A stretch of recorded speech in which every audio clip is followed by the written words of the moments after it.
Hi everybody, Dan Swinscoe here from Peak Sports and Spine Physical Therapy to show you how we like to use a goblet squat for mobility, different than the goblet squat for strengthening. So we're going to show you 3 different options that we like to use. One is simply just your breath, the other one is what we call a pry, and the last one is what we call a weight shift.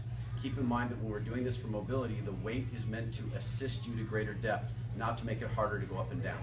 So with that in mind, we're going to take our dumbbell and turn it sideways and come to what we think is the bottom of our squat. And then once you do that, just exaggerate your breath. And then settle in. What you should find is when you exaggerate your exhale, your body will release a little bit. So if this is new to you, do like 2 or 3 of those and then come up. When you come up, think about pushing your feet into the ground, and when you rise, your shoulders and hips should come at the same time. If you come up like that, where your hips and shoulders are coming up at a different rate, that's a problem. So we want to keep you upright.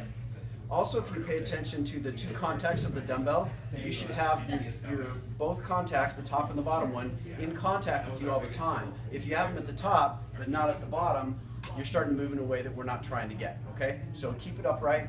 The second thing after the breath is what we call a pry. So I'm gonna come back down. I'm still gonna breathe once, just to get that little bit of a release. Now by pry, I'm gonna take my elbows and use the pressure of my elbows to pry open my hips.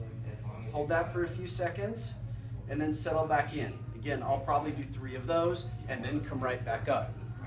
The third one we do is called a weight shift. There's different ways you can do it. I'm going to show you side to side. You can also do circles. You can do figure 8s if you want to get crazy. The idea is just that I'm shifting my weight, going to open up my ankles, knees, and hips in a slightly different way on one side versus the other. So I'll be here, I come down, have my breath. I've got both contact points with my dumbbell. Now I'm just going to shift my weight to each side as far as I'm capable of. I'll do that a certain number of times. 3 is a nice start, and then come right back up.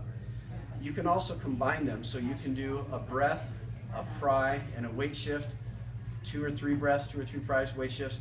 The idea is that with your joints and your cardiovascular system, when you're kind of cutting off circulation, you want to make your ascent back up be not that bad. It's never super comfortable, but it shouldn't be bad, and you should be able to feel good about doing it and get around and walk and move better as a result. Give it a try.